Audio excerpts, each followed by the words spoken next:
Hi guys, and welcome back to Body Fix Golf with me, Russ Jones. Today we're going to help you if you sit in a chair too much, have a day job at an office desk, or drive a lot. We're going to use a foam roller and improve your posture. Let's get started. So when we're talking about the office desk or driving a lot, we tend to end up in this slumped sort of dinosaur looking posture where our mid-back goes into what we call kyphosis. The hips stay in this flexed position and can get a little bit tight. So we're going to use our foam roller to undo a little bit of that. So start off with, I'm going to place the foam roller just on the border of my shoulder blades. For the females watching, it's going to be around the bra strap zone. For the guys, don't admit that you wear a bra. So just on the border of the shoulder blades. So I feel like if there was a big screen telly, I could sit and watch a film. Feels fairly comfortable to start with. My neck needs support, so place your fingers behind your head. And then from there, I take a deep breath in and very slowly lean my upper back over the roller while I exhale. And then gently come back up. Now, things I see go wrong with that is when people try to lift from the lower back and the hips with it. That's going to stay locked and glued to the floor. So I go again, take a deep breath in, and then slowly fold over the roller. Legs passive, lower back still.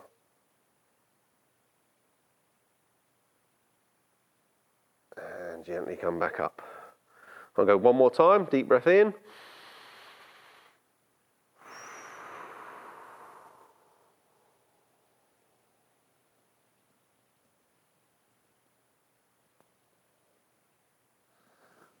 Now, important that I started on the border of the shoulder blades because I now want to explore a little bit lower. So I just simply push myself into the roller and it goes a fraction down. So I'm hitting a couple of different vertebrae now. It's usually a little bit more tender the lower we go down. So if that was super difficult, then don't go searching for harder because you've already got it pretty hard. So support your head and then extend.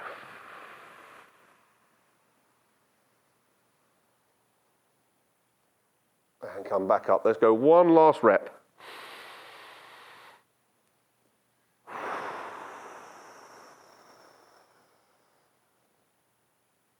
And then ease off.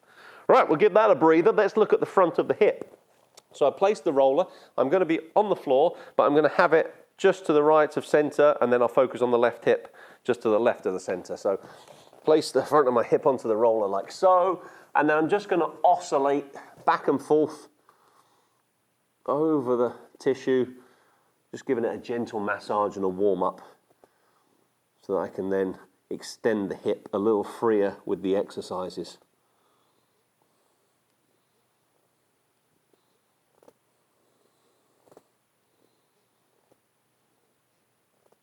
Now if I go a fraction lower down the leg, so roll the roller, I'm then going to try and just bend the leg, see if I can stretch those quads in a nice dynamic way.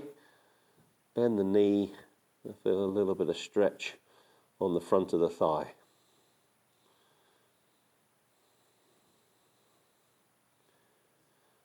And then relax there. Let's do the same to the other leg. So have it just left of center on the front of the hip. Not on the center for obvious reasons.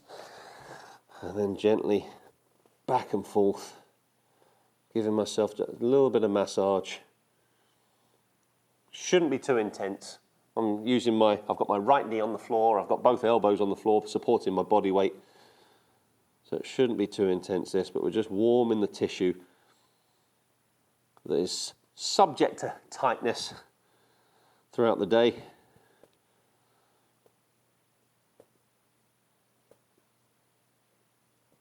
And I go a little bit further forwards and then I just swing that knee back and forth.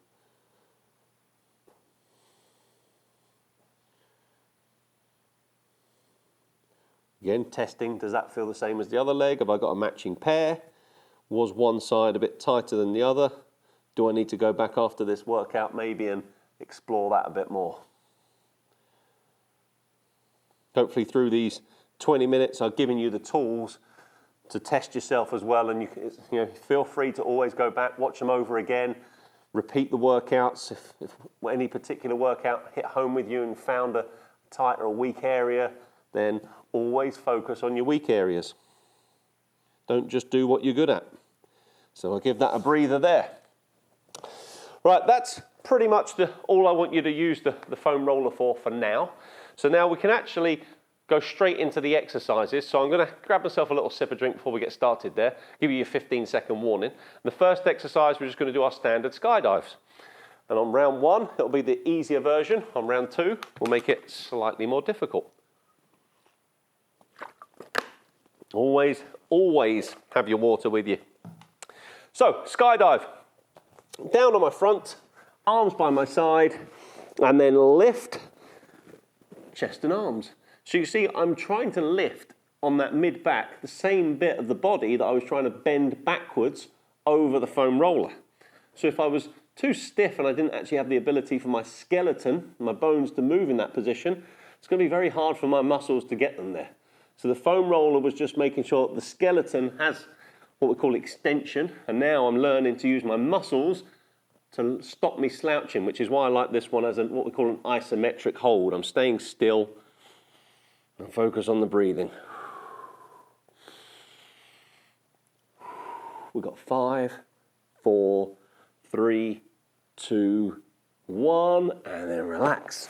We then go onto our back. So the opposite of the front of your hip is the back of your hip. So instead of my hip flexor, it's going to be my glutes. So now I know we've eased that front bit off a little bit with the foam roller. I'm going to try and access the glutes with a good old simple glute bridge. So on my back, legs bent, knees, hips, feet in line. 3, 2, 1. Hips go up and hips come down. Hips go up, little pause, and back down. So make sure as I get to the top, I've got that good clench in the buttocks and then back to the floor. So a nice easy start to the workout. I'm going to make this more difficult on the second round. Give you the option, but on the first round, we're just making sure we activate those tissues, get them alert, get everything switched on. And if you're new to exercise, you might find this quite taxing after a while. We've got 6, 5, 4, 3, 2, and 1. Following on from there, we're going to try and combine a little bit of need for posture with a bit of need for hip work. So we're going to do what's called a bird dog hip extension. So I'm going to have my hands shoulder width. I like knees close together. I'm going to try and visualize my back nice and tabletop, and then I'm just going to extend this right leg up and back down. Off we go. So lift, pause, and back down. Lift, pause, and back down. Lift, pause. See how I maintain the flex in the knee. So I'm not changing my knee joint position, I'm only changing the hip. Opening up the front of the hip by working the back. Now if I'm looking straight down the line of the camera there, make sure that this isn't happening. See how I'm leaning to my left? So if I try and keep you nice and level and just extend the hip, which is why I've got you in a narrow base with your knees. 8, 7, 6, 5, 4, 3, 2, and 1. So slowly done, open up the hip, fire the glute, but try and maintain a nice level back. So now I've got to do the same on the other side, so I'll swivel around this way. Shoulder width hands, knees narrow, and then make sure we don't sway side to side. 6, 5, 4, 3, 2, off we go. Lift, pause, and down. Lift, pause, and down.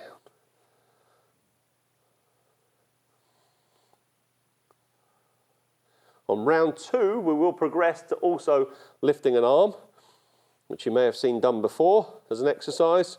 Opposite arm and leg, which challenges the rotation pattern. But for now, I just want you focusing on keeping your back really still and create that good feeling of control while you're mobilizing the hip. 10, 9, 8, 7, 6, 5, 4, 3, 2, and 1. We then go to standing. We're going to do a static lunge, or a split squat as it is, where I'm in that stride length. And as I descend, I'm going to try and reach my arms up and really open up the chest and the hips simultaneously. So if I come to standing, so in my split squat stance, so I'm on the ball of my foot and big toe on the back foot, have my hands ready to press. And so 3, 2, 1. As I go down, I reach up and then come back again. As I go down with the legs, up with the arms, and then back again, creating that big stretch right the way through the front of the body. Like so. We'll make this dynamic on round 2, and where we'll be changing our foot position and then stepping and swinging in the arms up. But I just want you on this first round to introduce the movement, make sure the knees are happy, make sure you've got balance and control, and you create those good feels about what it should look and feel like. 4, 3, 2, and 1. Again, feeling that nice big stretch, really open you up to get us away from this flex position where we're kind of almost crawled up in a little ball. Try and really open everything up, make yourself feel really big. As you're going to extend, come through. If this lead hip is too flexed, I might buckle in on the way through. So left foot goes back, feet trying to point fairly straight, hands ready to press, 3, 2, 1. As I descend, I reach up and then come back up again.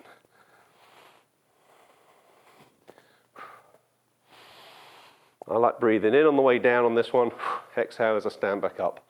Breathe in and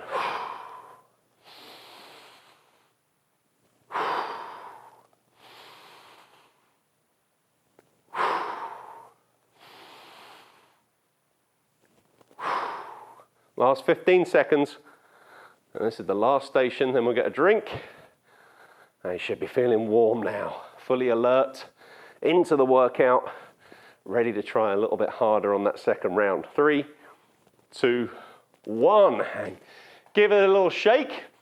Let's get ourselves a drink, another little break, and then we'll explore some more challenge.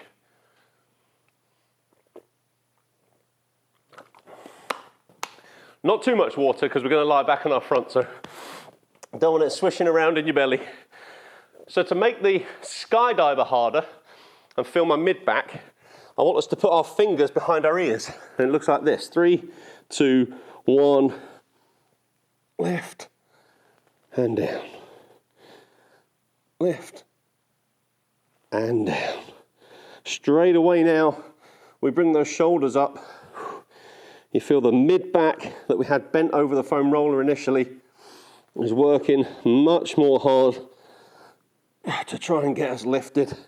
If by always it gets too difficult, then bring those arms back down. You'll notice arms down here, much easier exercise. Arms up and elevated, much more difficult. But we like difficult. We've got 3, 2, 1, and relax. All right, let's make the glute bridge a little bit more difficult. I like the marching on the spot with a bit of can-can. So I'm going to extend legs alternate once I've done a little bit of marching. So my hips go up, stay up, and then 3, 2, 1. I'm going to slowly high knee march on the spot, like so. To introduce a bit of one-legged stability. And now I'm going to try and straighten, come back, straighten, come back, straighten, come back. So as I extend my right leg, my left has to work harder. Extend my left, my right has to work harder.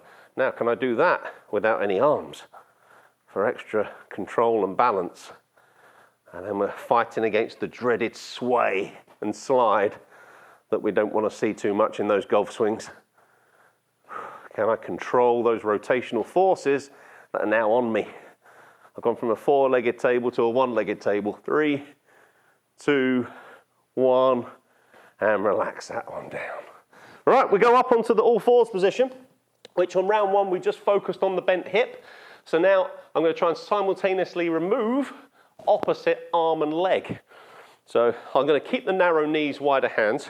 That's going to make it a little bit more user-friendly.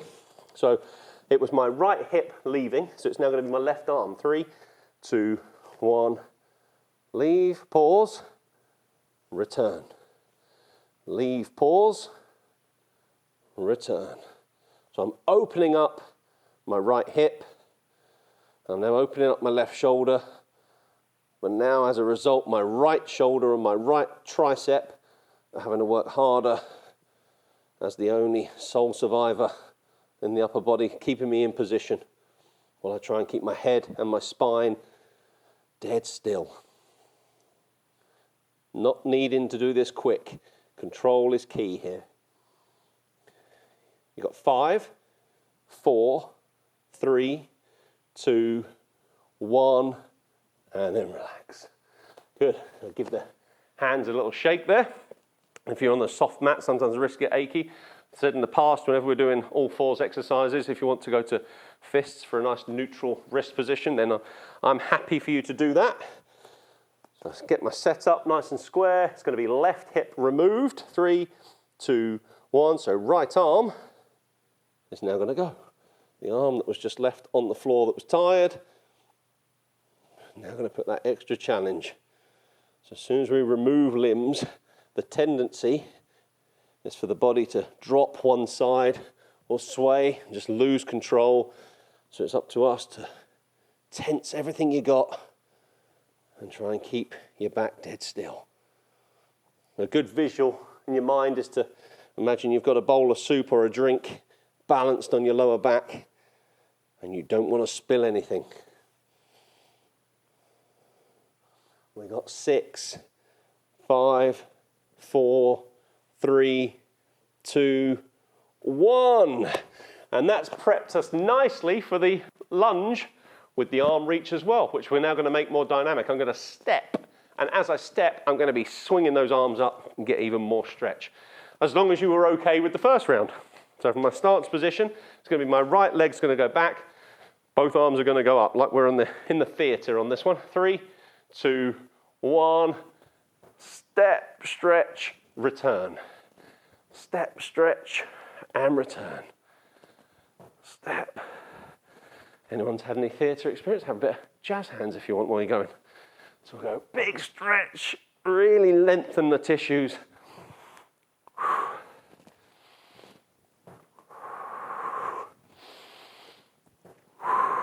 Good control on the forward foot. Good foot, good knee stability. Last 15 seconds.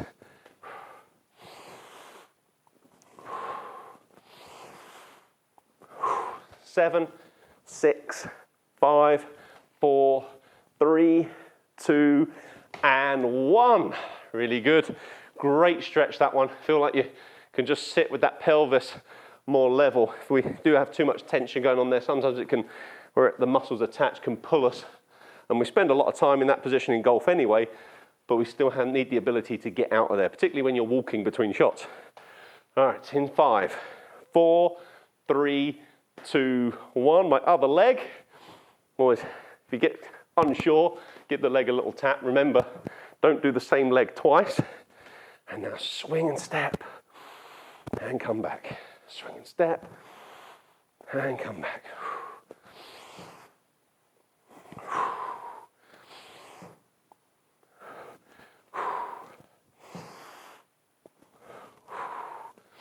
So nice and warm, heart rate's elevated, everything's feeling looser. Coming towards the end of the workout, we've got the last 10 seconds. You're doing good, keep with it. Every repetition, focus, nail it to the very end in 3, 2, 1, yes. Well done, and you've earned yourself another drink as your trophy.